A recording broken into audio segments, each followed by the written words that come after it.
dressage mare Meleka Belle has the honour of being crowned the 8-carat New Zealand Broodmare of the Year for the 1920 season. Her first foal, Belle, has had a phenomenal year with 4 consecutive Group 1 victories.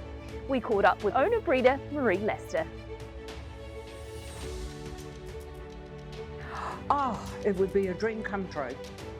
Absolutely, because that is the pinnacle for any breeder. Well, Marie, on behalf of the Thoroughbred Breeders Association, it's my honour and privilege to present you with the Arion Pedigrees 8-carat Broodmare of the Year award. Michelle, I'm absolutely over the moon. It's something you dream about and never think will happen. And I can't believe it happened. Oh, it did! So thank you very, very much.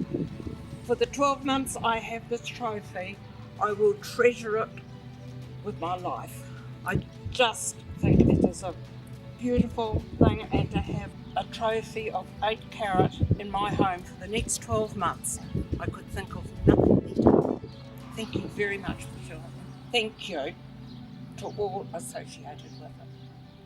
So far in her career, well, the very first foal was Belle, and then the next was an O'Reilly filly, and I sold her and she didn't do very much. And then the next is Exaltation, who's had 3 starts for 2 wins. And then I got a Tavistock filly, and I couldn't actually get the mare into Tavistock, which surprised me, but that was the way it was. And so I used a share and went 50-50 with Paul and Mary Kenny. And the resulting foal of that was a filly. And so she had to go through the auction system, so I bought her back. And she's actually at Jamie Richards being trained now. The following year, Patrick rang around and said, you can tell Marie can have 2 services, just Tavistock this year if he wants. So I actually took the 2 services, and Meleka went back, and I got a colt which I sold last year, and Tony Pike bought that at the yearling sales. And she has another not a singled out yearling, just turned yearling the other day, filly, which I certainly won't be selling anywhere. She's in foal now to Snitzel, and we believe she's carrying a colt, and she's going to go back to Australia shortly, and she's going to go to Piero. Now Belle is flying home. Aristia at the 150. Here comes the Kiwi star. Belle up to Aristia. Belle takes Aristia. What a body mare, a mighty mare. Belle has won it. Is she good? Damn straight she's good. A 7th Group 1 in 2019. Well, around the world, there's been no horse that's won more Group 1s than this remarkable girl. She comes across the Tasman and she gives them a thrashing. What a win. The first start was the Foxbridge Plate last season, and she was 4th, and she certainly needed the run. I actually went to the races that day down to Te Rapa, and she was a bit like me, carrying far too much condition, and so I wasn't surprised with the run. Anyway, then she went to Hawke's Bay, and she set about the Triple Crown, and she won each of those races. I was there for the first 2. The 3rd race, I was actually on a cruise, and we went into Cairns, and so I was sitting in a bar watching the race there, met up with another New Zealand woman, and so the pair of us were both cheering her on through the race. So that was great. And then she went to Australia, and I went over there, and she won the Empire Rose race. She came from virtually the back of the field, and she just flew home.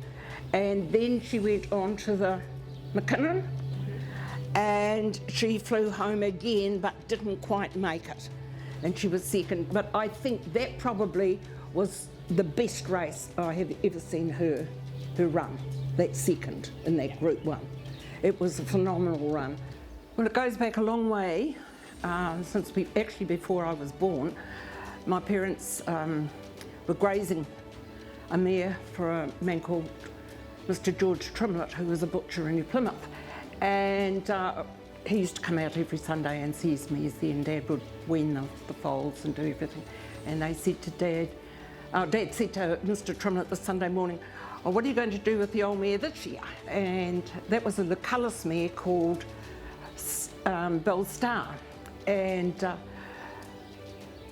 Mr. Trimlett said, "Oh, I don't know." He said, "I've got a couple of foals out of her." He said, "I don't know whether they're worth 1 bob or 2 bob." He said, "You can use the mare if you like this year." So Dad sent her to Foxbridge. Now, she didn't get in foal the first year, but the second year he sent her back again, and she got in foal, and the resulting foal was a filly, and Dad called it Belle Fox. And Meleka Belle and Melody Belle go right back to that taproot family, yes. And Dad died in 1981, and before he died, because service fees certainly weren't worth what they are today.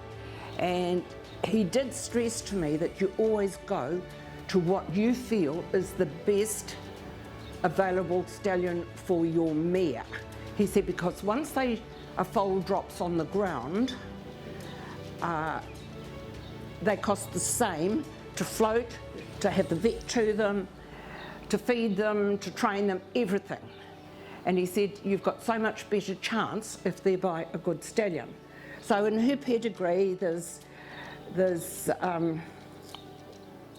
Efraj, who's what Meleka is by, and then there's Sir Tristram, then the next one is Sovereign Edition, the next one is Better Honey, the next one is Summertime, and then you go back to the Foxbridge. So, you know, they're what we've always considered to be the best available stallions of their era.